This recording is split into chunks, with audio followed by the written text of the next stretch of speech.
ali no canto. Olá, pessoal, boa tarde.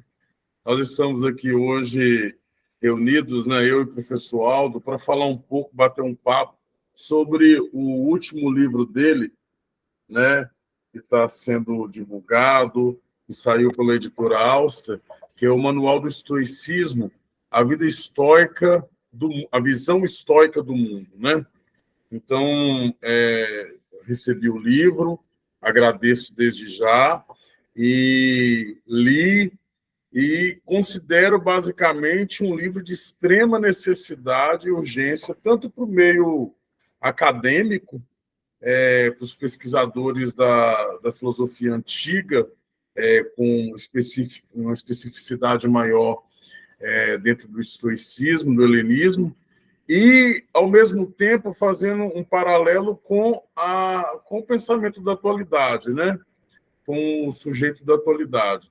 Um movimento que o professor Aldo faz dentro de suas pesquisas, que eu considero de extrema necessidade, como eu já disse, e repito, enfatizo, tanto para o meio acadêmico quanto para fora da academia. As pessoas que têm interesse em estudar mais sobre o estoicismo, é uma leitura acessível, uma leitura convidativa, e para as pessoas terem acesso a um assunto discutido de uma maneira séria, erudita, ao mesmo tempo de uma acessibilidade de fácil acesso para todo mundo, de leitura, e urgente, pelo fato de trazer discussões que eram feitas na época do estoicismo clássico, da filosofia antiga, e que ainda hoje persiste em nosso tempo.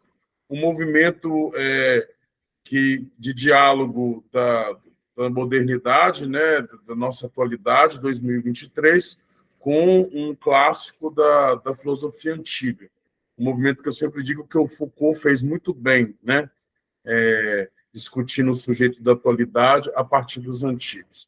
Bom, boa tarde, professor Aldo, também, e vamos, então, conversar um pouco sobre esse seu último trabalho. Boa tarde, Vilmar. Estamos aí na guarda aí do nosso artigo, que está saindo sobre Anteros, em Monsônio Rufo, sobre a questão da relação matrimonial em Monsônio Rufo. E obrigado pelas suas palavras aí. E vamos conversar sobre o livro.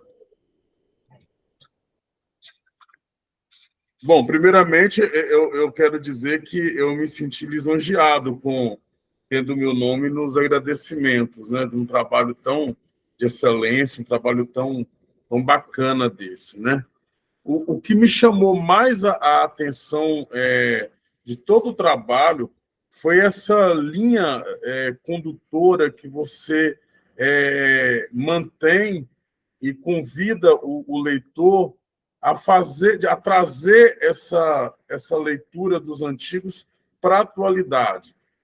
Um movimento que quebra um pouco com essa ideia da inutilidade da filosofia, que se tem hoje, como uma ciência desnecessária, dentro de um mundo tão globalizado, tão capitalista, ainda existem pessoas que têm esse discurso de que aquela pergunta clichê, filosofia para quê? E o pior ainda é que dentro da academia existem a pergunta estoicismo para quê?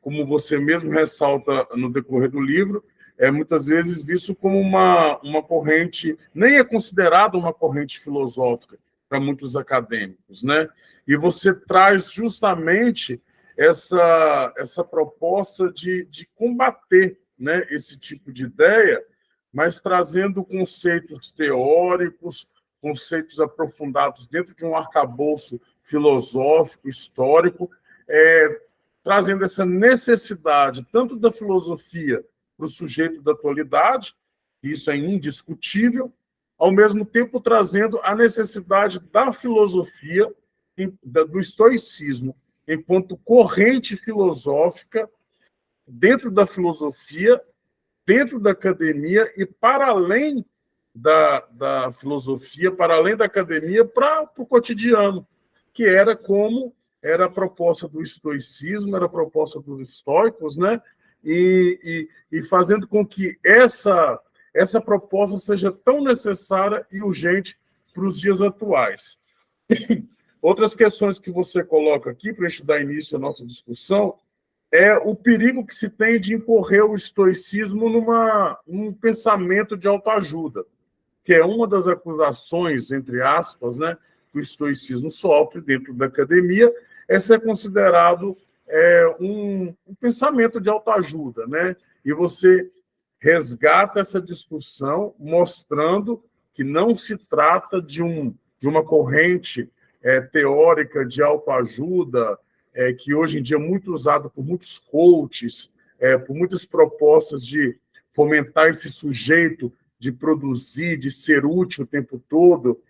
Então, a princípio, eu quero colocar essa questão que você traz e poder falar um pouco para a gente qual a necessidade, qual a urgência do estoicismo para o sujeito da atualidade.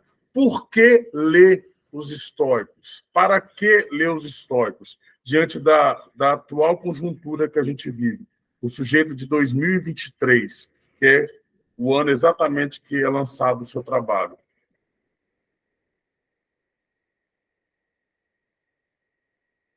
Eu fiz umas anotações aqui que você falou tantas coisas para organizar aqui meu pensamento. Não, por que ler os estoicos, né? Então, em primeiro lugar, é importante ler os estoicos para a gente compreender nossa própria época. Por incrível que pareça, eu acho mais útil para compreender nossa época ler os estoicos do que ler o filósofo contemporâneo. Como assim, né? Como pode ser isso? Porque muitas vezes se enxerga melhor vendo de longe, né, que de perto, certo? E quem está, por exemplo, no seio de uma relação conflituosa tem mais dificuldade de ver o que está acontecendo do que um terceiro que está observando essa relação, né? Esse acontecimento. E por esse distanciamento, ele tem, obviamente, um maior poder crítico, ele não está envolvido diretamente, então ele tem uma possibilidade de ser imparcial e de fazer um diagnóstico adequado, racional da situação. E os estoicos, em primeiro lugar, são úteis para pensar nosso tempo pela sua própria concepção de razão. Na atualidade, a concepção de razão é puramente formal, né? Por um lado, é só uma capacidade de fazer inferências, ela não é substantiva, ela não nos traz nada de novo, né? Não nos traz nenhum conteúdo, é só essa, digamos, habilidade de realizar inferências. E essa noção de razão da atualidade, ela se distancia muito de outros âmbitos que são muito caros para nós humanos, o âmbito religioso, o âmbito espiritual, o âmbito poético, o âmbito relacional das relações humanas, da amizade, né? Das relações amorosas, o âmbito, você falou aí, do cotidiano mesmo. Então, a filosofia, em geral, hoje em dia, é muito afastada do cotidiano, das questões do dia a dia, né? Da vida diária, da estranha vida banal, né? Como falava o Ferreira Goulart. E os estoicos, eles têm a noção deles de razão é abrangente, envolve tudo isso. Inclusive, é uma razão projetada, né, uma concepção de razão concebida para te capacitar a viver bem a vida diária, o cotidiano, certo? Então, é muito útil pensar a partir desse ponto de vista e, especificamente, perceber que muitos dos supostos males da nossa época já existiam há muito tempo. A gente fala tanto em fake news, né? Fake news, de certa forma, é o senso comum que os estoicos criticam, né? Aquelas coisas que você aprende por ouvir dizer e as pessoas vão perpetuando pela repetição. Isso é tão velho quanto o mundo, né? Certo? Isso não é uma novidade. A novidade está no meio, como esse burburinho avança, né? mas o burburinho sempre existiu. A boataria e tudo mais. Até tinha uma imagem em Roma, né, de um monstro de 1000 ouvidos, 1000 olhos e 1000 bocas, né, que andava pelos telhados de Roma. Então, tudo que se ouvia e se via era falado, repetido, certo? Então, a maledicência, a imagem da maledicência. Então, isso sempre existiu, e só é diferente o modo, né, como isso está se apresentando hoje em dia. E, então, essa razão estoica, essa concepção de razão dos estoicos, nos permite ver e integrar essas facetas, essas dimensões existenciais, né, para usar o termo do Mircea Eliade, integrar de novo essas dimensões existenciais que nos pertencem e, consequentemente, nos integrar, né, nos reunir, né, nos fazer unos novamente, né? É uma coisa, um assunto que a gente tem discutido bastante, essas dicotomias, né? Essa esquizofrenia, né, da contemporaneidade, ser puro por um lado né, e por trás ser outra coisa completamente diferente, que também não é uma novidade, né, só está aparecendo novamente sob um novo aspecto. O seu livro ele é dividido em 4 capítulos, né, além da introdução, e eu achei muito interessante que, vamos começar do início, né, falando da introdução, você toma alguns tópicos para abrir as portas para o leitor, né? Então, você já traz essa questão o livro já começa com essa urgência da atualidade, né? Na introdução, você põe o título como Estoicismo e Estoicismos, o que significa dizer que existem vários tipos de interpretações, vários tipos de leituras da nossa atualidade. E essa urgência de ser feliz, de ter uma vida ideal, de uma vida plena, o sujeito tem que ser feliz a qualquer custo, tem que produzir, tem que ser útil a qualquer custo. E o estoicismo, quando ele é resgatado por muitos, vou dizer, muitos coaches ou muitas pessoas da nossa atualidade que faz uso do estoicismo como uma ferramenta teórica para insistir nessa questão de ter uma vida feliz.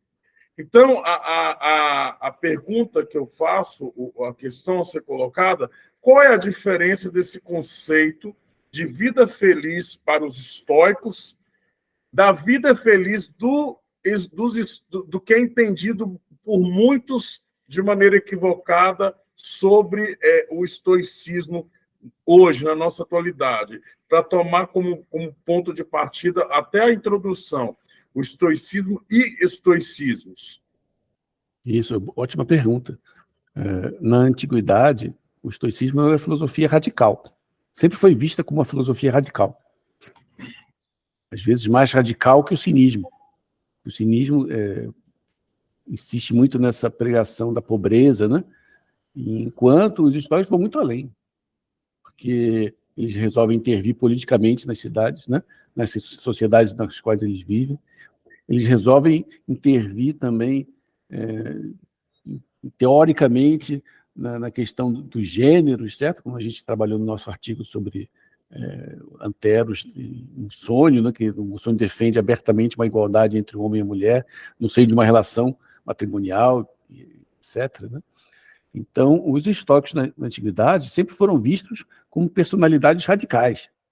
Então, temos, por exemplo, o Esfero de Borístenes, que era amigo e viveu muito tempo na corte dos espartanos.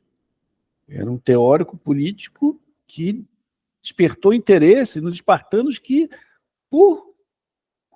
culturalmente repudiavam a cultura ateniense, como se fosse uma cultura que enfraquecia os homens quanto à coragem, porque amolecia os homens com prazeres, não tanto na culinária, quanto na vestimenta e em todos os âmbitos, né? E esse cara foi aceito, e era honrado, estimado, dentro da sociedade espartana. E temos outros também, né? Já olhando para Roma, como Posidônio de Rhodes, né? E Panécio de Rhodes também, e Diógenes da Babilônia, todos intelectuais estrangeiros que exerciam uma grande influência no pensamento político romano, no ponto de vista republicano, né? Eram pró-republicanos. Então, são personagens radicais, por um lado, e, por outro, são personagens altamente influentes, são personalidades de grande influência em temas absolutamente fundamentais para a sociedade, como o pensamento político. E ainda, no séculos I e II da nossa era, temos estoicos que estavam associados à luta contra a tirania de imperadores. Por causa disso, eles foram condenados à morte, outros foram exilados, e esse grupo incluía mulheres, né? Como a Gratila, por exemplo, como a Pórcia Catonis, a filha de Catão, que foi casada com Bruto, um dos que mataram Júlio César, né? E essa gente se caracterizava por uma coragem extrema, certo? De desafiar imperadores, de serem condenados à morte e de se manterem tranquilos no meio de todo esse turbilhão. E essa tranquilidade estoica servia para isso, não é para você ficar isolado num jardim, respirando ao ar puro e livre de preocupações. Não, o equilíbrio que eles buscavam para a mente deles era para que eles pudessem realizar essas ações intrépidas de uma forma equilibrada. Então, só falando assim, a gente já vê que isso não tem nada a ver com o que a gente vê hoje, né? Hoje, eles insistem muito nessa questão da resiliência, nessa questão da resignação, na questão também de um individualismo que é totalmente estranho para os estoicos, porque os estoicos, desde Zenão de Cítio, eles insistem muito na questão da koinonia, da comunidade, né? Lembrando que a República Ideal de Zenão de Cítio é uma cidade na qual todos são iguais, e homens e mulheres, todos vestem igualmente, todos vivem numa comunidade plena, certo? Todos vivem de forma plenamente comunitária. E essa visão de comunidade, ela se estendeu ao longo de todo o estoicismo. Daí que a ação justa para os estoicos é literalmente a ação comunitária, a ação que visa o bem comum. Você não pode ser justo senão visando o bem comum. E mais uma coisa que é totalmente diferente do que a gente vê hoje. Esses estoicismos aí, que a gente, popularescos, né, de mercadorias, né, eles insistem muito no isolamento do indivíduo isolado, do indivíduo que está como que acuado em relação à sociedade, né, que precisa se salvaguardar de uma humanidade hostil. Isso não tem nada a ver com a antiguidade, isso tem a ver com a atmosfera na qual vive o ser humano do capitalismo tardio, certo? Essa atmosfera como você falou, de competitividade, de não buscar uma plenitude, que é a eudaimonia antiga, né? Que se refere também a gente pode pensar na eudaimonia como uma árvore que frutifica, uma árvore frutificando. Então, né, a eudaimonia significa a realização do indivíduo em sentido pleno, não meramente obter prazer ou sucesso pessoal ou estar isolado do restante do mundo, né? Isso não é a eudaimonia estoica. É porque você começa o livro com questões chaves para abrir a discussão, que eu acho de suma importância para fazer o leitor compreender qual o objetivo desse trabalho, né? Então, você já começa colocando a questão da retomada atual. O que seria essa retomada do estoicismo na atualidade? E você dá a sequência dizendo sobre essa concepção popular do que é ser um estoico, esse populismo que a gente vê hoje nas redes, inclusive tem até a filosofia como terapia aplicada hoje, né? Como essa questão da autoajuda, e você vai seguindo na introdução para abrir os campos das discussões, dizendo que o estoicismo como filosofia de vida, ontem e hoje, e termina dizendo sobre a questão da razão de ser deste livro.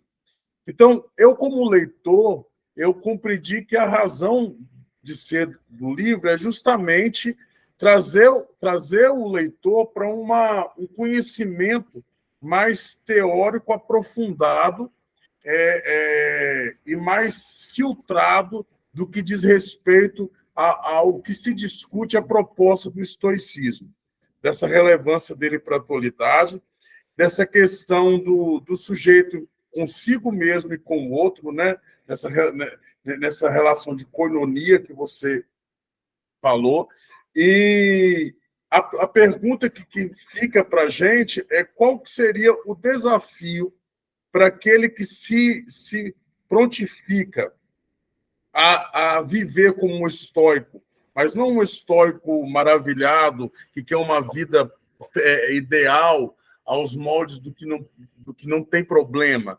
Porque muitas vezes se confunde, né, o estoicismo com isso. A vida feliz é a vida que não tem problema. E se a gente vai ver até os próprios, nos próprios filósofos estoicos que você vai trazer ao longo do livro, eles tinham problemas, não fugiam desses problemas e traziam isso à discussão para juntos resolverem essas questões, dado a ver as próprias relações de Sêneca com seus discípulos, né?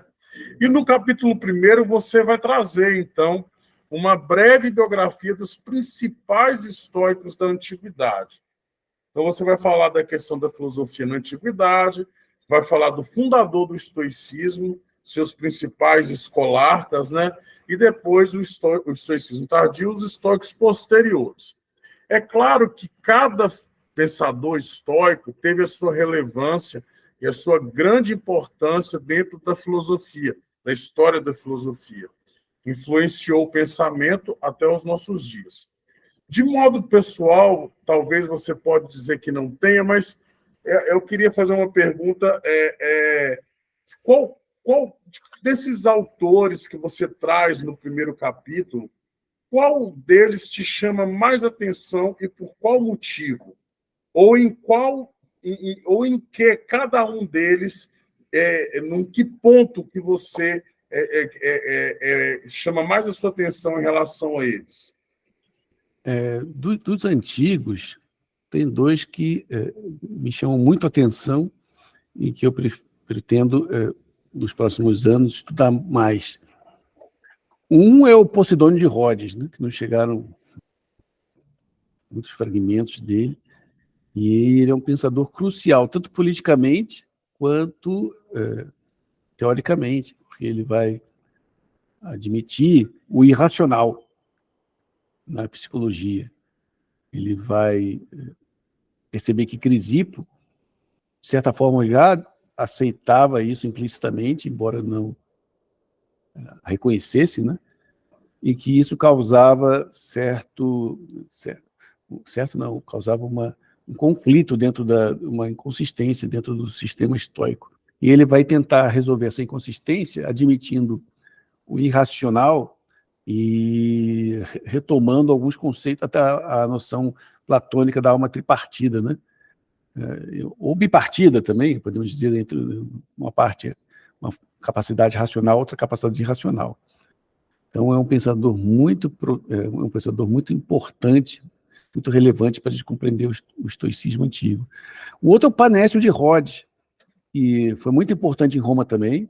Cícero se inspirou nele para escrever a sua República e o seu livro sobre os deveres, e que é inspirado num tratado de Panécio de Rhodes, segundo ele mesmo, né? E o Panécio é importante como pensador político e como pensador também, como o primeiro que nós sabemos que desenvolveu essa questão dos papéis, né, que cabem no ser humano, o papel como animal racional, o papel que nos é dado pela fortuna, né, quando nascemos, em que época nascemos, que corpo nós temos, o papel que nós vamos assumir socialmente. E, então, essa doutrina dos papéis de Posidônio de Rhodes é de extrema importância para a compreensão do estoicismo posterior e muito importantes para compreendermos Epiteto, Marco Aurélio e Sêneca, né? Então, eu destacaria esses dois como... E são filósofos, ao mesmo tempo, sobre os quais pouco se fala, né? Exatamente. Então, eu estou vendo aqui que o que me chamou a atenção quando eu passei por o Posidônio de Rhodes e pelo Panésio, que você destaca bem essa questão da política, né? A questão da libertas, né? Da liberdade, dessa questão do... No finalzinho você termina dizendo que temos históricos intensamente envolvidos com a política romana, entre outras coisas, e defendiam a libertas, instituição romana que garantia aos senadores e escritores e ao pessoal do teatro a liberdade de criticar a política e os políticos romanos.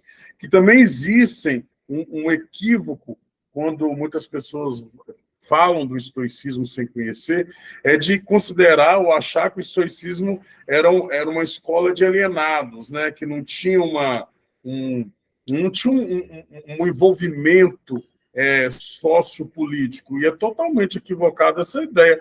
E existe muito esse conceito de muita gente achar que há essa questão de se afastar para cuidar de si, né? Esse cuidado de si que o próprio Foucault traz ao longo de suas discussões. Muita gente entende que os gregos eram filósofos políticos, né, por se preocupar com a polis, e com o helenismo, os estoicos acabam propondo essa alienação do sujeito para cuidar de si, para subir para o monte, para ficar lá só meditando. Então, existe esse equívoco, e você traz muito bem, né, do livro já essa questão como a política é importante. Esse comentário seu é perfeito, né, porque, de fato, já vimos esses comentários em muitos lugares, que os helenistas eles abandonam as reflexões sobre a política, porque a polis havia sucumbido, né, se dedicam ao cuidado de si e tal, né? E isso é um erro, né? Porque se a gente olhar a biografia desses principais históricos do período imperial, do período romano, são todos grandes políticos, ou associados aos políticos. Temos Musônio Rufo, que não era equestre, né? Mas estava sempre associado a senadores, tanto que foi 3 vezes exilado por razões políticas. Temos o Sêneca, não precisa nem falar, né? Era tutor de Nero, era senador, né? Era tutor de Nero, né? Originário da classe equestre. E temos Marco Aurélio, que mais do que não precisa nem falar, né? Era imperador, né? Epiteto, ele foi exilado por questões políticas, as diatribes dele estão cheias dessa questão de como enfrentar o tirano, do que é o ato justo, e o ato justo é o ato comunitário. E temos outros também, temos o professor de Sêneca Talo, que foi condenado por Tibério, a ser um jardineiro, né? Foi destituído, foi proibido de filosofar. E outros, os nomes não chegam de aparecer nesse sentido, né? O movimento estoico no período imperial foi muito mais político do que no princípio. Eles estavam diretamente envolvidos na política, porque isso sempre diferenciou, por exemplo, os estoicos dos epicuristas. Os epicuristas defendem um afastamento da política. O Sêneca discute isso muito nas cartas do Lucílio, justamente porque ele está discutindo com o epicurista, né? Que o Lucílio é o epicurista. Então, ele fala, muitas vezes fala, será bom se afastar? E ele chega à conclusão final que não é bom, né? Porque é um externo, né? Então, isso vai depender da circunstância, não é um bem em si mesmo. Então, é um erro crasso achar que eles não se culpavam dessas reflexões, se culpavam muito, e por isso mesmo, por esse preconceito, é que não se estuda muito essa questão do pensamento político, né, no período helenista, no período romano também, o pensamento político dos estoicos, né, coisa que nós estamos começando a mexer aos poucos nisso aí. A gente pode considerar que, no Brasil, um dos grandes expoentes que reaviva essa discussão do helenismo, especificamente o estoicismo, uma discussão que abrange essas questões, é você, né? Você traz isso resgata isso no meio acadêmico brasileiro, porque você traz grandes traduções, né, ao longo dos trabalhos já publicados, e, ao mesmo tempo, você não fecha essas discussões dentro da academia, mas você faz exatamente um movimento histórico, que é ir para além da academia, né? E isso, por si só, já é um movimento político, um movimento extremamente político, porque quando se diz o cuidar, aquilo que a gente falou, a gente tem dois eixos filosóficos da antiguidade, os gregos e os helenistas, né? Greco-romano. Os gregos tinham uma preocupação muito grande com a polis, e existe esse conceito de que no helenismo há esse deslocamento para a preocupação com o próprio sujeito. Só que acaba que pensando que a polis, a cidade, a política já não mais importa. Importa só o sujeito. Mas o próprio cuidado de si é um ato político, e isso vem desde Sócrates, né? Não, exatamente, né? E como você disse, o fato da polis ter sucumbido não significa que a política sucumbiu. A política continuou no âmbito imperial, né? Tanto no âmbito do Império de Filipe da Macedônia, do Império Macedônico, né? O Alexandre o Grande, tanto no âmbito romano. Havia política como nunca, né? Podemos dizer, e pensamento sobre política e republicanismo, e pensamento sobre república e tudo mais, e essas reflexões não chegaram. Então, não era um assunto pouco discutido, era um assunto muito discutido. Certo? Então, é um grande equívoco mesmo. E o estoicismo é uma filosofia de relações, né? É filosofia que é feita com o outro, o pensamento é feito com o outro, não isolado do outro, né? Exatamente. Tanto que tem a relação mestre-discípulo, e no decorrer de todos, no segundo capítulo, você vai trazer a história da filosofia estoica, né? Então, você já começa dizendo que nasce do encontro feliz da Europa com a África. Então, já é um encontro de relações aí. E já pegando esse gancho, outro equívoco que se tem hoje, na atualidade, quando as pessoas vão falar do estoicismo sem conhecer ou tendo conhecimento superficial, é achar aquilo que a gente já comentou também, que o estoicismo é uma filosofia para a elite, né? Ou que na antiguidade, a gente até falou isso um dia desse, você comentou, né? Achar que só para os gregos antigos eram só os homens, né? Que tinham acesso à filosofia, ou seja, os homens livres, né?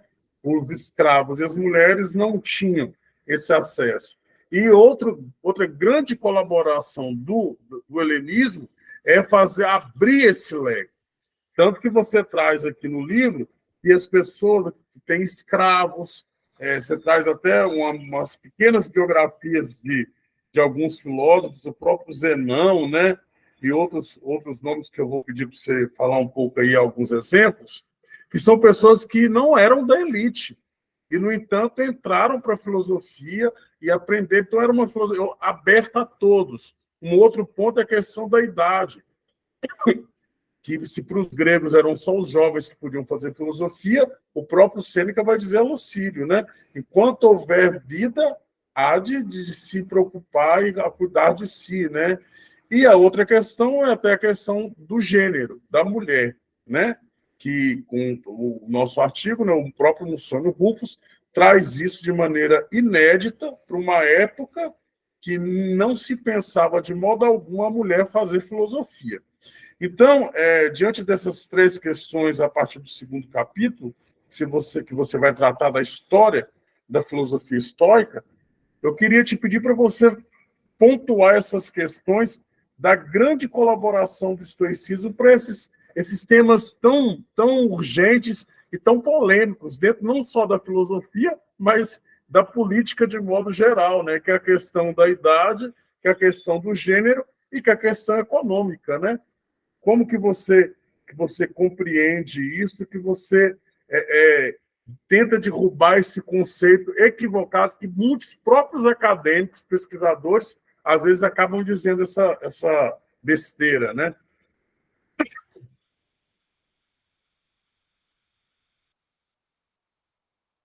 Seu microfone. Isso. a questão da irmandade dos humanos. Então, os estoicos, eles pegam o conceito de logos de Heráclito e dobram esse conceito de tal forma que eles veem nos humanos um fragmento da divindade. Quer dizer, eles veem que há uma inteligência que governa o cosmos inteiro e que nós compartilhamos com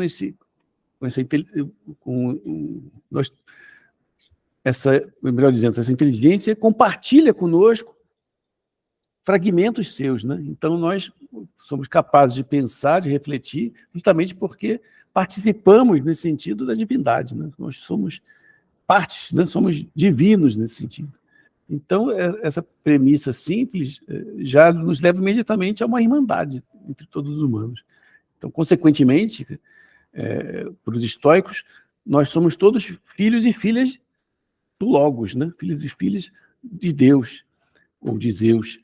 E isso nos leva diretamente à questão dos direitos humanos. Então, há muitos pesquisadores que dizem que os elementos básicos para a afirmação dos direitos humanos já estão ali no pensamento estoico. É o primeiro pensamento que fala isso com todas as palavras, com todas as letras, né? A gente não encontra antes disso. Nós vemos Aristóteles dizendo que, enfim, que há humanos que são escravos por natureza, né? Você não vai encontrar nada disso entre os estoicos, porque para os estoicos não há escravidão por natureza, justamente por termos o pensamento livre, né? Nós não podemos ser de forma nenhuma escravos por natureza. Então isso nos leva ao humanismo, né? A uma visão positiva da humanidade, como constituída por seres que têm essa capacidade não só de pensar, mas de agir livremente, agir de forma não constrangida externamente. E é uma das premissas que a gente compartilha na contemporaneidade, né?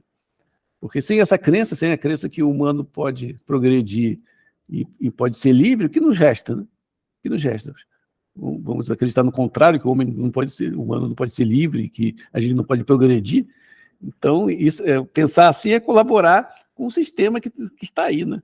Um sistema que se funda na opressão e na doutrinação, certo? Então, essas são duas contribuições fantásticas para o estoicismo. E na outra que a gente estava falando, né, que da mesma forma que o homem, o sexo masculino, né, o homem, ele tem a capacidade de pensar, para os estoicos, a mulher também. A mesma substância, né, que nos faz pensar a mulher. Então, isso também ataca frontalmente toda forma de machismo que a gente tem na contemporaneidade. Mas de uma forma que, como a gente fala bem claramente no nosso artigo sobre Anteros, de uma forma não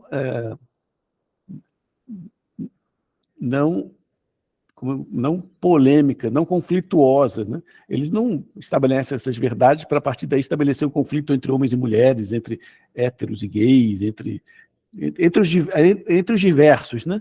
Eles fazem isso para exatamente harmonizar o diálogo entre os diversos.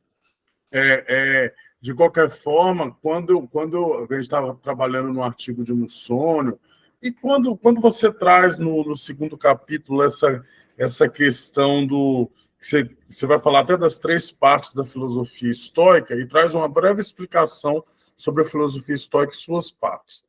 Então, essas questões polêmicas, esses 3 eixos polêmicos que você aborda dentro do estoicismo, que é a questão do gênero, a questão econômica e a questão da idade, que eram pontos muito, muito delicados para a filosofia grega, né? Uma vez que a mulher não era capaz de filosofar, que você tinha que ser abastado e jovem para poder ter acesso à academia, né? E quando, de repente, com o helenismo, tem filósofo que eu imagino o susto que foi quando o Mussônio começa a trazer essas ideias de que a mulher tem a mesma capacidade que o homem, ou que, de repente, um escravo, Zenão de Sítio, por exemplo, dizendo um termo bem popular hoje da nossa da atualidade, um homem todo lascado, né? Ele consegue fundar, né? Ele consegue ser filósofo, basicamente, né? Quando a gente olha para a nossa atualidade e diante desse trabalho seu, a gente pensa o que se mudou dentro da academia e qual é a colaboração do estoicismo hoje para uma sociedade que continua machista, continua segregando, né? E o saber, a academia continua sendo para poucos, né? E qual o papel do filósofo diante disso tudo, né? E principalmente daqueles que estudam estoicismo, que existe dois caminhos: ou fazer filosofia de autoajuda para vender discurso, ou realmente fazer o que é a proposta do estoicismo, né? Exatamente. O Zenão, todo mundo sabe que ele chegou como náufrago em Atenas, né? Ele era um mercador rico de púrpura e o navio dele afundou e chegou sem um centavo em Atenas. E ele funda a escola dele na Stoa Poikilé, o pórtico pintado de Atenas, que era pertinho ainda tem as ruínas dele lá, pertinho da Ágora ateniense. E o que o distingue é que ele era público, né? Enquanto a escola de Platão era privada, o liceu aristotélico era privado, o jardim de Epicuro também, não, eles se reuniam em público. Então qualquer um podia passar e ouvir, estavam conversando. Então o estoicismo sempre manteve esse caráter público, né? Talvez algumas pessoas, alguns comentadores dizem que por isso ele é tão político, né? Até a proximidade dele com a Ágora ateniense, estava a poucos metros da Ágora ateniense. Você atravessava a rua e já estava na Ágora. E as ruínas estão lá para comprovar isso. E o segundo, o papel mesmo da questão da idade, né? Então, nós vemos Sêneca, ele falando que, mesmo depois de velho, ele vai para a escola, umas cartas a Lucílio, né? Ele vai para assistir aulas dos professores de filosofia. Então, essa concepção que ainda não é muito popular entre nós, né? Que é preciso estudar ao longo da vida. Estudar não é uma questão só para os jovens ou para uma idade determinada. Se deve estudar ao longo da vida toda, porque isso colabora para a nossa vida, uma boa vida que nós tenhamos, né, em diversos sentidos. E, em terceiro lugar, essa presença feminina e de pessoas de todas as classes. Então, já no círculo socrático, temos escravos, né? Então, e Platão admitia mulheres. E nós vemos no estoicismo imperial isso se repetir, né? Então, por exemplo, o Epiteto tinha sido escravo por um bom tempo, o Sioneu Cornuto provavelmente era um liberto de Sêneca e por aí vai. Então, essa filosofia tem esse caráter não elitista, desde sempre, não elitista.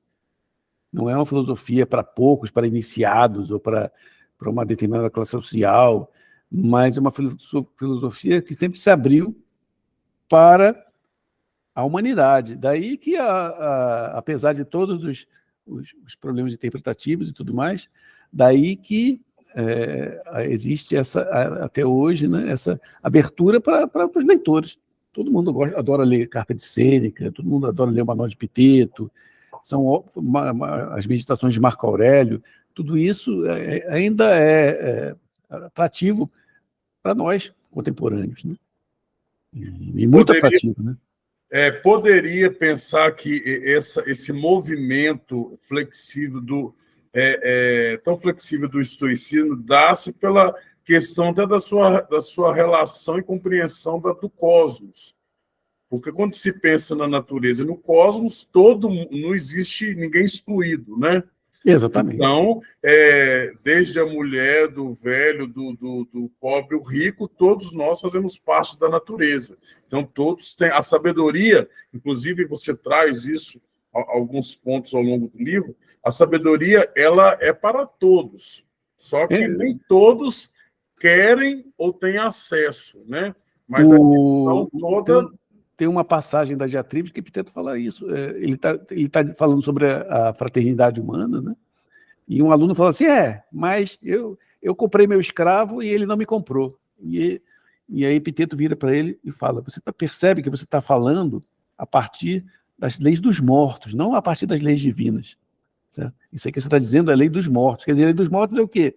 É o que a gente ouviu pelo senso comum, não é aquilo que a gente aprende por ouvir dizer e vai perpetuando, que não tem nada a ver com justiça, né? Então, os históricos sempre se colocaram diametralmente contra esse tipo de... Como a filosofia socrática, né? Ela começa justamente pondo em xeque o senso comum. Eu estava até, por acaso, eu abri um livro meu de anotações e estava lá, o Epiteto falando justamente isso. Qual o princípio da filosofia? O fato que as opiniões humanas conflitam. Você vê, as opiniões do senso comum estão sempre conflitando uma entre as outras. Aí você pensa, pô, se estão conflitando, não podem ser simultaneamente verdadeiras, né? E daí começa a reflexão. Então, é uma filosofia que parte do senso comum, justamente, né? E problematiza o senso comum, discute, conversa com o senso comum, mas sem essa pretensão que a gente vê em muita gente da contemporaneidade de querer impor pela violência, né, moral uma verdade de uma forma autoritária, certo? Jamais tiveram essa pretensão. A pretensão estoica é discutir essas questões, porque para eles não existe humano sábio, né? Todos nós somos sempre passíveis de erro, de discutir essas questões, incrementar o debate, e favorecer o debate, e justamente o conhecimento que se produz a partir dessas contradições. É o conhecimento que emerge da discussão que nós temos em todos esses conflitos. E que você não pode terminar essas discussões impondo dogmaticamente uma ou outra verdade, isso não é possível, né? Nem é desejável, embora muita gente hoje em dia crê que seja, não só crê, como haja nesse sentido, né? E aquilo que você deixa muito claro no livro é a questão dessa relação de persuasão, né? Não de imposição. É quando o mestre estoico, o filósofo estoico, ele sempre vai abordar o seu discípulo a partir da persuasão. E mesmo persuadindo, aquele que busca aprender filosofia, ele tem a liberdade de escolher, né, aquilo que você está dizendo, e você vai pontuando ao longo do livro. É a questão da liberdade e da persuasão dentro desse movimento filosófico estoico, né, que são pilares que faz todo o diferencial dentro da filosofia estoica, né? Do que o saber ele não é imposto, ele é oferecido. E a partir do momento que ele é oferecido a todos sem distinção, né? E você vai trazer exemplos ao longo do livro de momentos e situações que os próprios estoicos da antiguidade se veem nessa situação, como você trouxe até mesmo as próprias diatribes aí agora, né? Exatamente, exatamente. Então, nunca O Aldo, foi dando um passo à frente, no capítulo 3, você já vai abordar questões a partir da prática do estoicismo.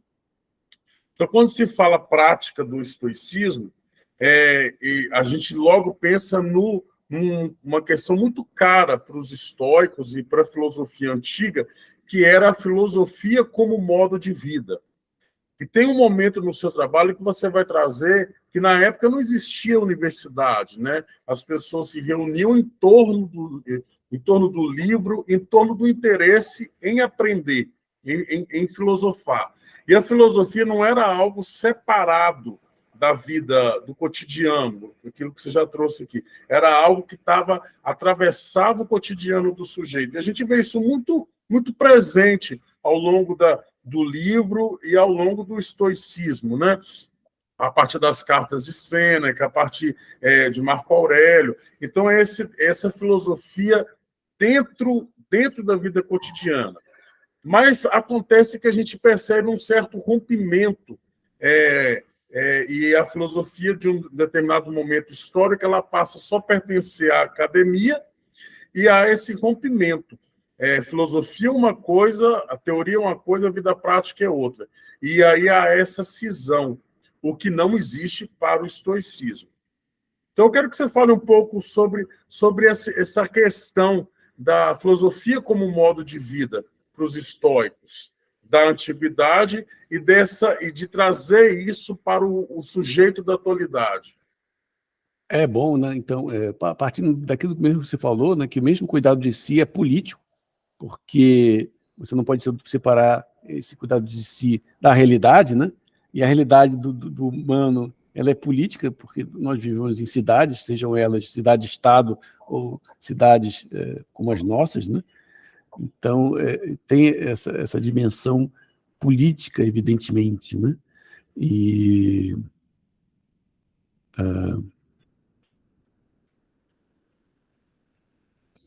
hoje em dia não é diferente, né? Hoje em dia não é diferente. Então, cuidar de si não impede você, pelo contrário, te obriga a refletir sobre as questões políticas que estão à sua volta, sobre a questão do preconceito, sobre a questão, né, da diversidade, sobre a questão do que é ser cosmopolita de fato ou não, né? E então, como os estoicos faziam isso em seu tempo, refletindo as questões do seu tempo, nós refletimos também as questões do nosso tempo. E muitas vezes coincidem, certo? Ou são análogas, né? São semelhantes. Então, esse cuidado não pode ser separado, né? Do cuidado com o Essa outro, questão né? da Literalmente. filosofia como modo de vida também é aquilo que a gente sempre fala, não pode ser confundido como autoajuda, clichê, né? De coach, de discurso de coach que a gente vê por aí, né? Também. Exatamente, porque justamente cuidar de si é cuidar do outro. Como eu falei, né? Nós, a partir da visão estoica, nós formamos uma comunidade, uma fraternidade. E cuidando de si, você cuida do outro, né? E cuidando do outro, você cuida de si. Como a gente viu muito claramente no modo como o Mussolini Rufo pensa a relação matrimonial.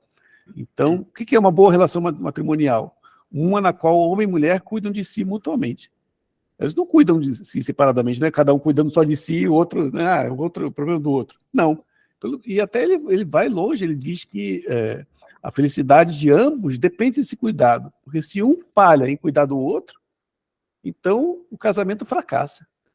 Então, como a gente colocou ali, né, como uma comentadora diz, isso, na verdade, a gente pode expandir para a sociedade inteira. Certo? Então, não é que o Mussolini está pensando nessa relação de cuidado mútuo só dentro do casamento. Ele está pensando no casamento como uma célula dentro de um corpo maior, certo? No qual tem de haver essa cooperação para que as pessoas possam se realizar plenamente. Então, esse cuidado de si, no sentido egoísta, é totalmente absurdo, né? Totalmente não estoico, totalmente distante da realidade dos estoicos. Para os quais é bom enfatizar sempre, uma ação boa é sempre uma ação comunitária, uma ação que visa o bem comum. Uma ação que não vise o bem comum não é uma ação justa nem uma ação boa, consequentemente. E você está trazendo o Mussolini aí, e essa questão da relação homem-mulher, né, a questão do gênero, como não mudou nada, né? Porque hoje, na atualidade, são as mesmas discussões. Parece que ele escreveu naquela época, mas parece que ele está falando de 2023, né? Porque existia essa ideia de que a mulher atrapalhava a filosofia, o filósofo, né? Então era bom que o sujeito que queria se dedicar à filosofia não se casasse. Exatamente. Então, ele de repente aparece com a ideia contrária. Não, é o contrário. É bom que o filósofo se case, mas aí ele vai dizer a que tipo de casamento. Então, ele vai apresentar a mulher como uma parceira, não como uma rival, não como uma criatura inferior, como era pensada de maneira comum, do senso comum, como você trouxe, né? Mas essa filosofia como modo de vida, o Mussolini já traz essa relação com a mulher diferente. É necessário que exista essa coinonia, essa comunidade, essa célula que vai para toda uma questão política, né? Exatamente. E hoje em dia a gente vê essas questões muito afloradas ainda, né? Dentro da academia e fora, né? Exatamente. Isso é uma coisa para ser enfatizada, né? O cuidado de si é o cuidado com o outro. Você pode separar o cuidado de si do cuidado do outro. Porque você... isso é um ponto fundamental para compreender Epiteto. o estoicismo, sob esse ponto de vista, é uma filosofia das relações, das esqueses, né? Então, o que é uma ação boa? O que é uma ação justa? É uma ação adequada diante de outro, certo? Porque as suas ações, as ações humanas, estão sempre relacionadas ao restante da humanidade, ainda que você esteja isolado numa ilha remota. Não faz diferença, você continua sendo humano e você continua agindo em conformidade ou de acordo com a concepção do que é ser humano, certo? Então, você está cuidando de si e cuidando do outro ao mesmo tempo. Eu estava lendo sobre isso em relação à República Dizer Não, um livro que eu estou terminando de ler agora. Então, por exemplo, uma comunidade de seres racionais. Eles, para colaborarem um com o outro, eles não precisam estar se conhecendo sequer, eles não precisam nem jamais se ver. Se cada um, na sua tarefa, no seu papel, cumpre aquilo que se espera de um ser racional, por exemplo, um pesquisador, ele pesquisa coletando as fontes, citando corretamente, não plagiando ninguém, etc., ele vai estar colaborando com o outro que ele jamais viu. Então, da mesma forma, se você seguir o seu papel, se cumprir o seu papel na sociedade, e isso, cumprir o seu papel, cuidar de si, você vai estar colaborando com a humanidade como um todo. Ainda que quase ninguém conheça você. Por exemplo, um padeiro, por estar fazendo seu pão na padaria, certo? Cumprindo o seu papel de padeiro, ele vai estar fazendo um serviço para a comunidade e para a humanidade por extensão. O bom pai, se ele está sendo um bom pai para o filho dele, ele não está sendo um bom pai só para o filho dele, ele está sendo um bom pai dentro da humanidade, dentro da sociedade dele. E isso é cumprir esse papel e colaborar para o bem comum. Ainda que boa parte da humanidade ignore a existência dele. Você está entendendo? Então, a ação boa, a ação adequada, a ação justa é sempre uma ação que visa o outro, porque está sempre concebida dentro de uma relação. Não é uma ação isolada no vácuo. Não é alguém que vive, sei lá, em outro universo paralelo. Não, estamos todos nesse universo e nossas ações são sempre direcionadas, são sempre relativas ao restante dos humanos. Certo? E hoje em dia a gente sabe, não relativas apenas ao restante dos humanos, mas ao restante da natureza, porque a gente hoje em dia tem noção do impacto da ação humana sobre o entorno, né? E causando estragos e tudo mais, a poluição e tudo mais. A gente percebe que isso afeta também outros seres vivos que não apenas nós. Né? Então, e isso o Epiteto já diz, que os deuses nos colocaram numa posição não só de sermos exegetas, intérpretes do mundo, mas também de sermos responsáveis pelo mundo que nos cerca. Certo? E fazer bom uso desse mundo é o modo que nós temos de, literalmente, ajudar os deuses. Essa é a expressão que o Epiteto usa. Assim ajudamos os deuses. Os deuses precisam da nossa ajuda. Quer dizer, o cosmos, né, precisa da nossa ajuda nesse sentido. Então, é muito legal isso aí. Isso aí vale a pena até a gente escrever depois sobre isso, porque está parecendo bem cristalino agora, né? É uma questão que você traz a partir do capítulo 4 e 5, que você vai dizer sobre a questão da prática do estoicismo. Aí, isso que você está trazendo aí está me fazendo pensar alguns pontos que você enfatiza e alguns pontos que os próprios estoicos enfatizam. Dessa relação com a natureza é uma relação de cuidado, que parte desse cuidado de si com o cuidado do outro. Então, o estoico, ele não objetiva a natureza. Quando eu digo a natureza, é a árvore, a água, o ar, os outros bichos, mas vê eles como outros seres tão dignos quanto o próprio ser humano de cuidado e de respeito. E o que acontece é que a humanidade muitas vezes age objetivando a natureza, ou seja, é um objeto para o seu uso, para tirar proveito, riqueza, e por aí vai. O homem, enquanto ele tiver essa relação abusiva com a natureza, a questão a gente está vendo claramente aí são o descontrole, né? As grandes tragédias, agora no Havaí, né, as tempestades, os furacões, enfim, o clima totalmente desorganizado, exatamente porque o ser humano ainda não consegue entender que existe uma relação de respeito, de cuidado com o outro, e esse cuidado de si é cuidar do outro, e esse outro vai além do meu semelhante, mas o outro como um todo, o cosmos, né? E enquanto a gente não cuidar desse outro dessa maneira, a gente só está caindo, indo para o abismo, né? Pensando dessa maneira, né? Exatamente. O estoicismo não vê o mundo à nossa volta como só um manancial de recursos, né? Mas um mundo do qual nós fazemos parte,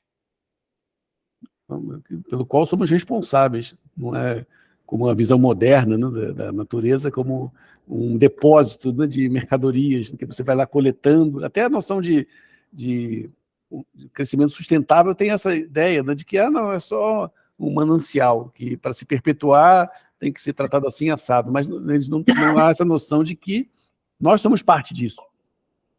Isso é uma herança ainda das religiões, né, que colocam o homem humano para além da natureza, como se uma parte dele fosse sobrenatural. Como se ele fosse separado da natureza, né? E o estoicismo, ele diz totalmente ao contrário. O ser humano é parte da natureza. Porque só existe uma coisa no mundo, que é a natureza. Não existe nada além da natureza. Certo? E nós fazemos parte dessa natureza. Como diz o Marco Aurélio, não só parte, né, que em grego é meros, com rho, mas órgãos da natureza, que é melos, com lambda. Né? Então somos, por assim dizer, partes muito importantes. Né? E essa importância nos dá não direitos, mas deveres. Né?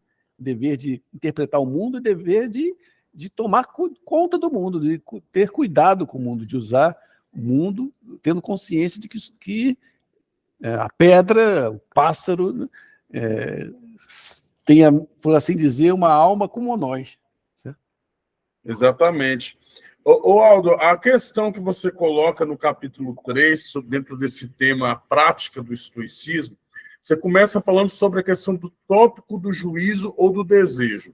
E aqui eu quero trazer uma questão que você trabalha a partir do capítulo 3, de maneira mais focada, é a questão da moral dentro do estoicismo, né? Que é um tema também muito caro para a filosofia e muito desviado do que realmente é a compreensão do que é a moral para os estoicos. Porque há quem diga também, de maneira equivocada, que o estoicismo é uma filosofia moralista, é um moralismo que, inclusive, influenciou o próprio cristianismo a criar esses dogmas, esses moralistas, mas uma moral que oprime, não uma moral que liberta. Então, eu gostaria que você falasse um pouquinho dessa questão do juízo e do desejo, dessa questão do que é realmente a moral dentro do estoicismo. Então, isso já segue disso que a gente está falando, né? Então, os estoicos têm um conceito de oikeiosis, que é apropriação. Então, o ser humano já nasce pela natureza instruído acerca do modo de como ele deve se apropriar das coisas ao seu redor. Em primeiro lugar, de si mesmo, compreendendo que ele é uma coisa e o mundo é outra, no sentido de que ele não é o mundo estritamente, né? Que há uma diferença, né? A gente pode estabelecer um limite entre cada um de nós e o mundo.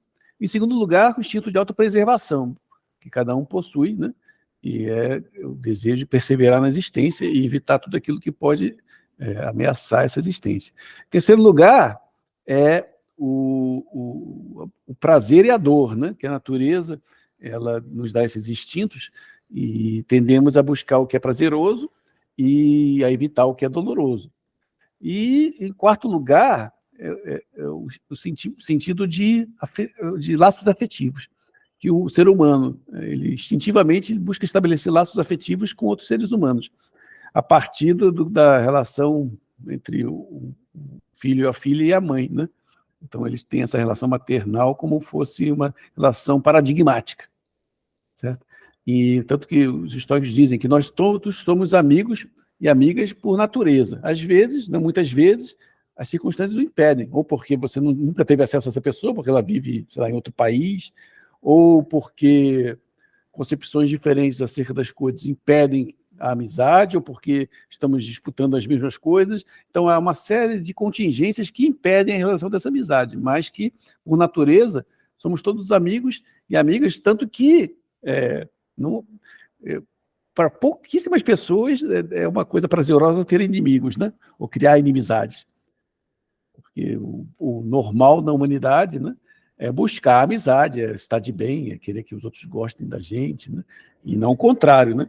Então, falo assim porque deve haver alguém que busca inimigos, né, e busca ser odiado, mas venhamos que não é algo frequente, né? E, por fim, né, o impulso racional, que nós somos naturalmente racionais, no sentido de que nós possuímos uma inteligência. E essa inteligência, para os estoicos, também é moral. Essa inteligência nos dá o sentido moral, que não está presente, por exemplo, num cão, né? No sentido de que se um cão ataca alguém, não vamos dizer, o cão é um criminoso, vamos prendê-lo, né? Ele não é uma pessoa responsável, porque lhe falta essa racionalidade. Agora, se um homem ou uma mulher fizerem isso, aí sim, né? Ele a não ser que se comprove que estava insano, né? Ele é responsabilizado. Justamente por quê? Porque possui razão.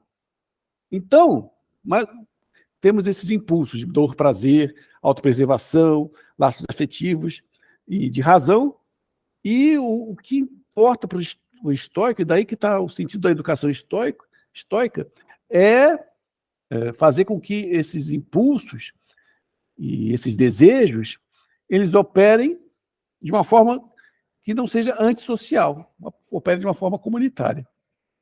Um exemplo concreto disso é quando o Epiteto fala que tem um fragmento do Epiteto que diz o seguinte: você vai num banquete e aí tem muita comida gostosa na frente, assim, você quer comer tudo, seu corpo diz assim, quero tudo, enfim, tudo na boca. Mas você, no sentido social, vai dizer, pô, mas isso não faz sentido para mim como ser racional, né, como um ser comunitário, né? Porque comunitariamente você não pode fazer isso, porque é um ato antissocial. Imagina, você vai numa festa, aí suponha que eu adoro rissole de camarão, né? Aí tem uma bandeja com 10 rissoles de camarão. Eu vou lá, enfio tudo na minha boca, porque eu quero saciar meu desejo.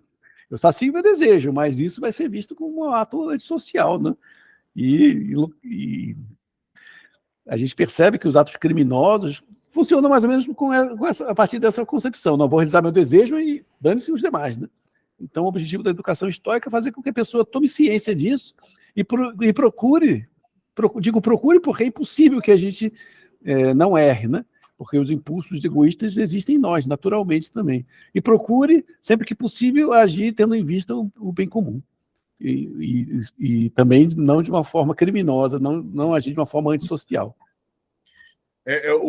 Essas discussões que você traz dentro desse livro distingue muito bem essa questão dessa moral, o que é a moral para os estoicos e o que o cristianismo fez da moral estoica, né?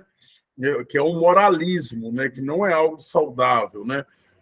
A moral estoica não existe julgamento, e isso você coloca. O mestre estoico, em momento nenhum, ele está julgando o seu discípulo. O discípulo traz uma questão, como você falou, a questão da comida, da alimentação, né? Então, o mestre estoico, ele vai dizer, olha, não é bom que você coma 10 risoles de camarão. Só que ele não se posiciona como se fosse um inquisidor, alguém que está julgando o ato em si. Então, mas ele apresenta a questão. Por isso, o estoicismo ele enfatiza muito a responsabilidade de cada um ao agir, né? Então, o Epiteto diz isso. Você vê alguém tomando banho muito rápido. Não conclua que ele tomou banho mal. Você não sabe por que ele está tomando banho. Da mesma forma, se eu vou para uma festa e eu olho a bandeja de rissole, né? De camarão, e falo, vou enfiar tudo na boca porque eu vou comer tudo. E eu não estou nem aí se o pessoal não vai gostar. Aí, nesse ponto de vista, seria um ato aloprado. Né? Agora, se alguém está me vendo fazer isso, se não sabe por que eu estou fazendo isso, ele não pode me julgar. Porque pode haver uma boa razão, inclusive, para comer. Imagina que eu chego na festa morto de fome, mas um exemplo bom, eu sou diabético. Não sou, né? Mas imagina que eu seja diabético. Aí eu estou com minha glicemia lá embaixo, Aí eu olho, eu preciso comer imediatamente, a primeira coisa que eu vejo é essa bandeja de risole e enfio tudo na boca. Aí está justificado, porque se eu não comer, eu morro. Está entendendo? Então, isso ilustra bem o fato de que o estoico não julga a ação, sem antes saber a intenção, sem antes saber a opinião por trás da ação, a razão pela qual se age dessa ou daquela maneira. Certo?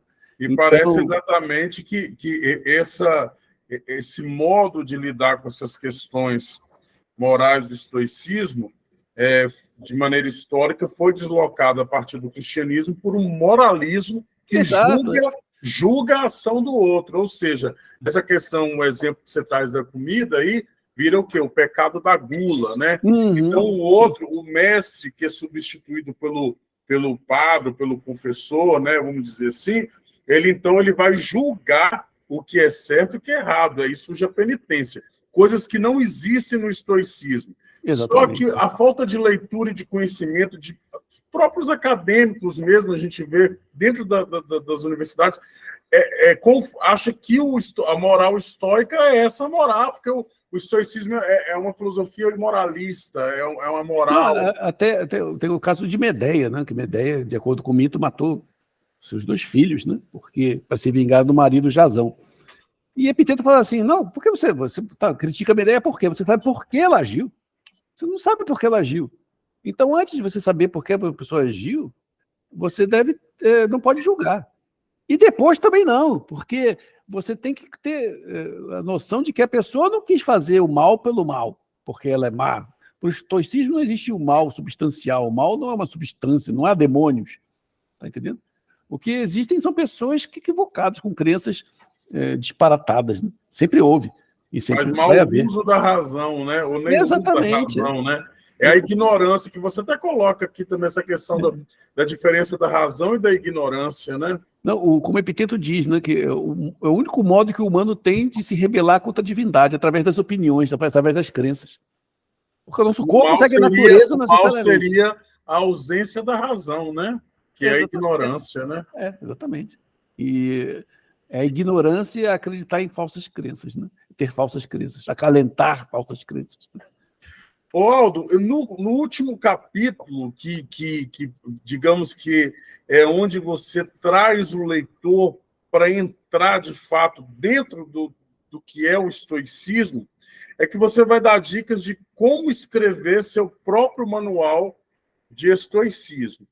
Então, você vai pontuando, direcionando, né, sugerindo, persuadindo o leitor quais os melhores métodos para fazer, começando pelo exame de consciência, ter sempre à mão essas questões anotadas, né?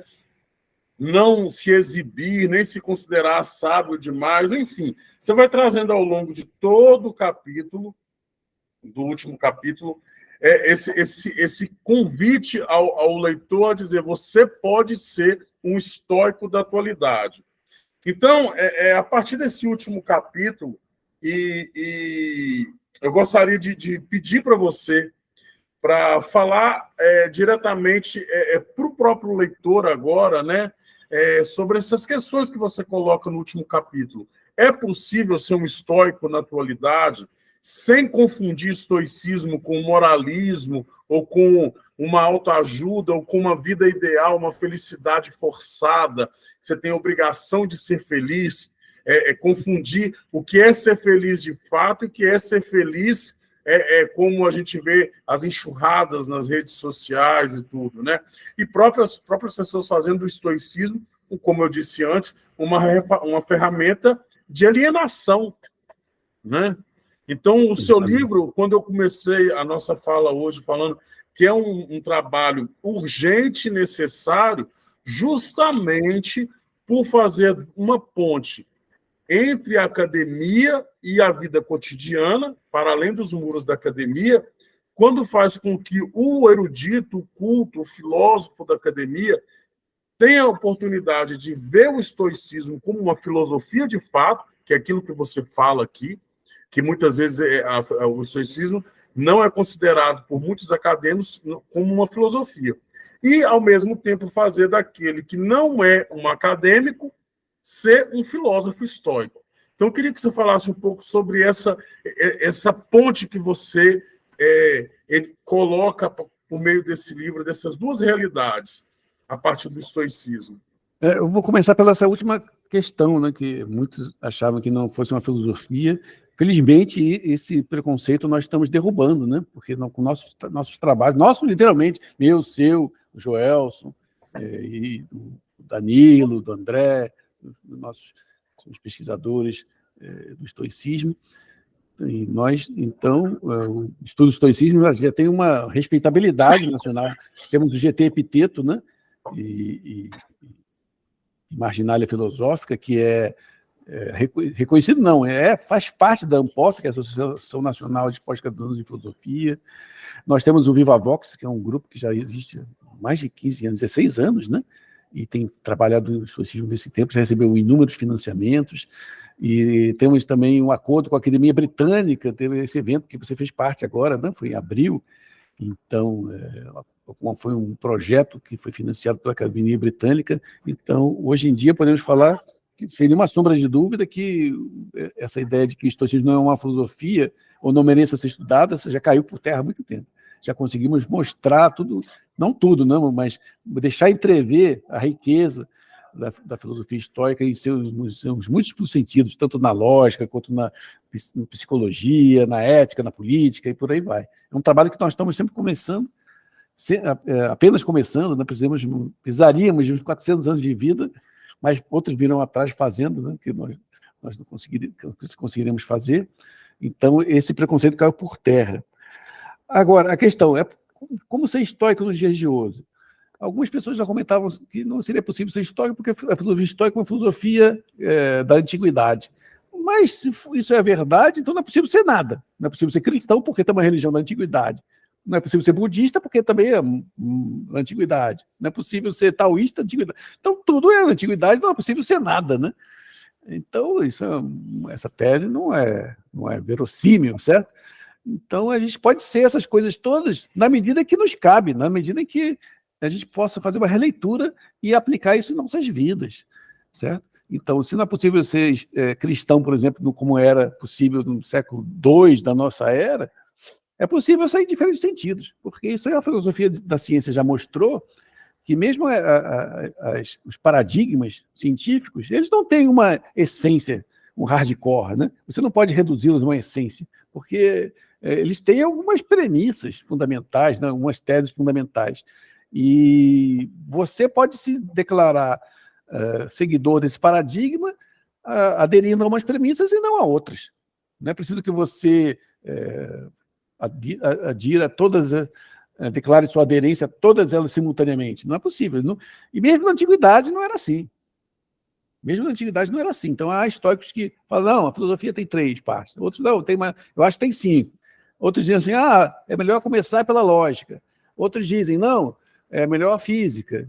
Muitos históricos vão dizer que a filosofia é como um animal, que os ossos são a lógica, a carne é a física e a alma é a ética. O Posidônio vai dizer, não, eu acho o contrário. Eu acho que os ossos são a lógica, a carne é a ética e a alma é a física. Então, divergência sempre houve. E você é o que você quiser quando você quiser. Não é sobre isso que a gente fala tanto ultimamente? Né? Exatamente.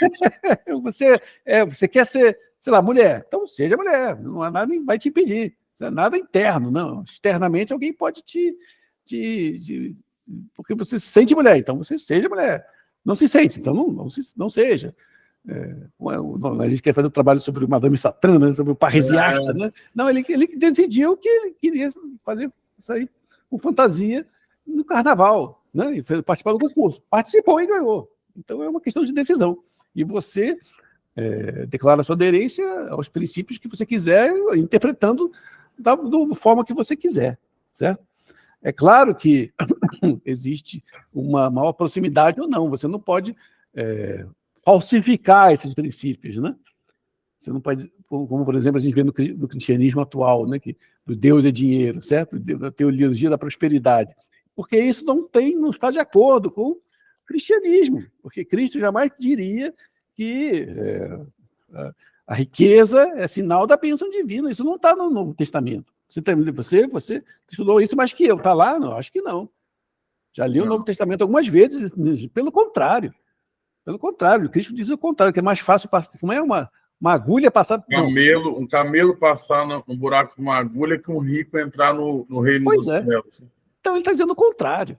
E da mesma forma, você pode aderir ao estoicismo, mas você tem que ter uma visão adequada, verossímil, que corresponda aos princípios do estoicismo, certo? Que a gente não vê hoje em muitos aspectos, né? Há uma falsificação desses princípios, né? Como se o estoicismo fosse uma doutrina, por exemplo, para... seja bem-sucedido, seja estoico. Poxa, o estoico na antiguidade vai dizer, isso aí não tem nada a ver. Né? O objetivo não é ser bem-sucedido, porque bem-sucedido é riqueza. Riqueza é indiferente. Como que o meu objetivo é adquirir o indiferente?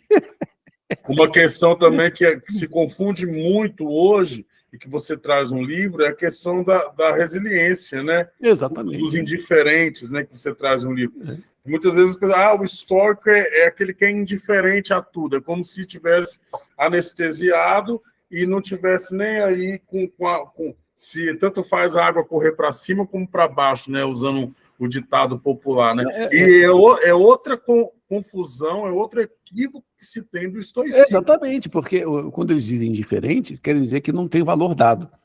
Não é um bem nem um mal, mas que você pode fazer bom ou mau uso. O que os estoicos estão dizendo é que qualquer coisa que aconteça, você pode fazer um bom uso. E qual é um bom uso? Um uso que não seja criminoso, um uso que seja bom para a humanidade. Então, uma faca, né? Se você for um bom açougueiro, você vai cortar um belo bife, certo? E um bom cozinheiro, você vai cortar belamente os legumes, etc. Mas se você for um criminoso, você vai usar para matar alguém. É a mesma faca. Ela é indiferente nesse sentido. Ela pode ser usada para o melhor ou para o pior. Pode ter em vista um bem para a sociedade, constituir através de uma boa ação, né? Ou pode ter um fim criminoso, né? Através de uma má ação. Certo? Pegando carona nisso que você está dizendo, e voltando a essa questão da moral, pode-se compreender que a moral para os estoicos ela está diretamente ligada à lei da natureza. Exatamente. A justiça, a virtude, né, ela está vinculada ao que é justo pela natureza, né? Aquilo que você está dizendo. Então, se aquilo que é o uso que eu faço do que acontece é que faz essa diferença, né? Então, o que é a moral? A moral é justamente quando eu me pergunto se o que eu quero fazer está de acordo com a natureza ou não. Então, se não estiver, é um movimento imoral. Não tem nada a ver com esse conceito de moral. Os estoicos não têm assim, pecados capitais, não tem nada disso, porque são ações, né? E as ações, às vezes, por exemplo, matar. Se você vai para uma guerra, você tem que matar. Como que você não vai matar? Até o Monsônio Rufo tem uma diatribe que diz que a diatribe é quando você deve desrespeitar seus pais. Não desrespeitar, de desobedecer seus pais. Tem situações que você tem que desobedecer. A situação que ele fala é o seu pai te proíbe de estudar filosofia. Está errado, vai lá e estuda. Não se importe com o que ele diz, não. Ele está errado.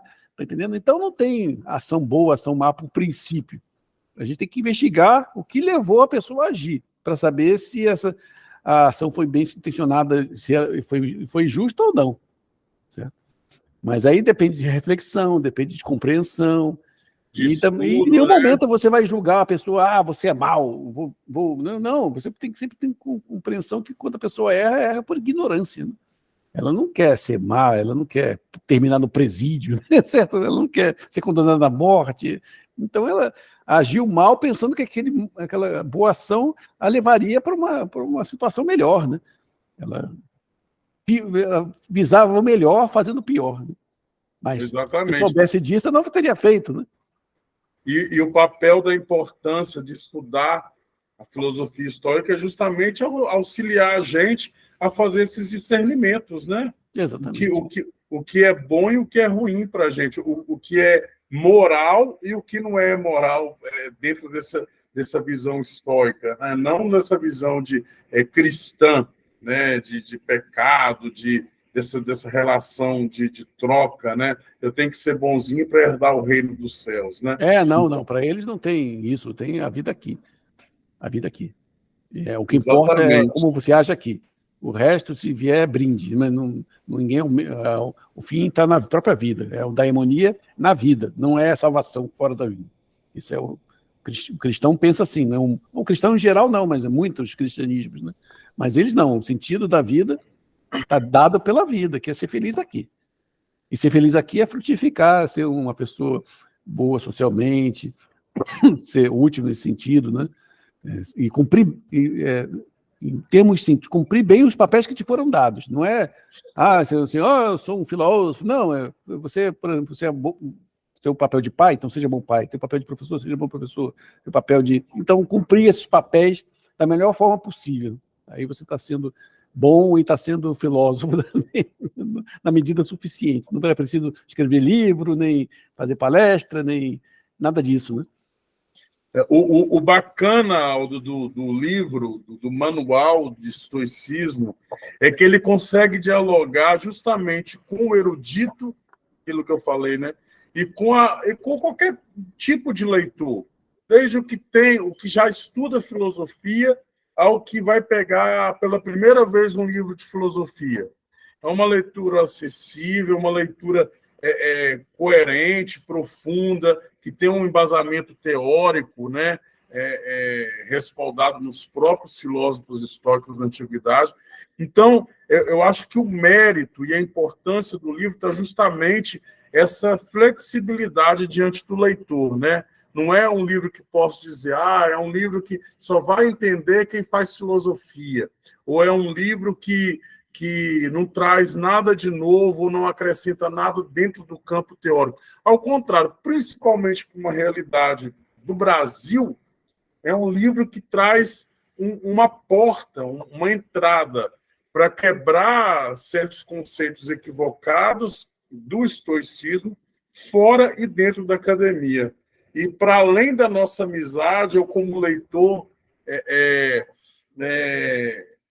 do trabalho, eu digo que é um livro de extrema importância e que tem que ser recomendado e muito divulgado hoje, nos tempos de hoje, justamente para minimizar um pouco essas ideias erradas do estoicismo, né? E também para dar ao leitor uma oportunidade de saber o que é o estoicismo e decidir se quer ou não ser um estoico, ou simplesmente ficar ouvindo orientação de autoajuda, de coach, pagando uma fortuna, né, para poder aprender alguma coisa. E lembrando que o estoico jamais se diz estoico, eu sou um estudante de filosofia estoica. Né? Como bem diz o Sêneca, eu sempre repito, né? Ele diz na Vida Feliz, eu não sou sábio e não o serei. Exige de mim, portanto, não que eu seja igual aos melhores, mas unicamente melhor que os maus. Basta-me, a cada dia, cortar alguns dos meus vícios e cercear meus desvarios. Então, uma filosofia que é para aquele que quer progredir na vida, no sentido mental, no sentido moral, no sentido espiritual. E não para se declarar sábio, que é o contrário do que se propõe, né? Porque se você se declara sábio, você se declara fechado para o aprendizado, enquanto o estoico é um indivíduo que aprende e está sempre aberto para novas lições, novos ensinamentos. E o mais importante é que não se trata de um livro de receita de felicidade, né?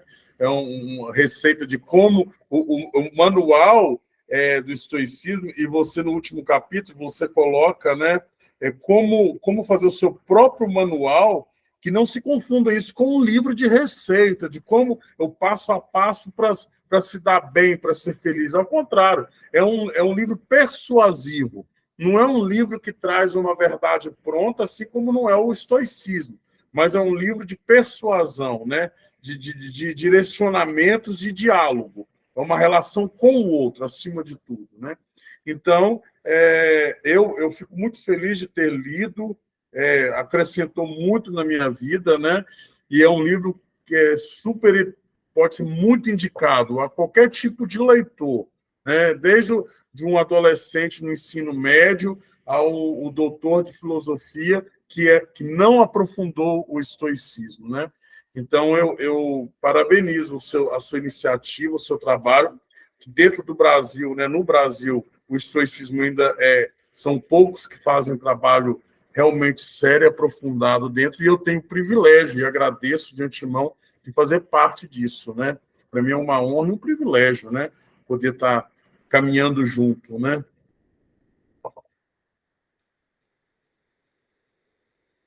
Obrigado, Vilmar, e vamos em frente.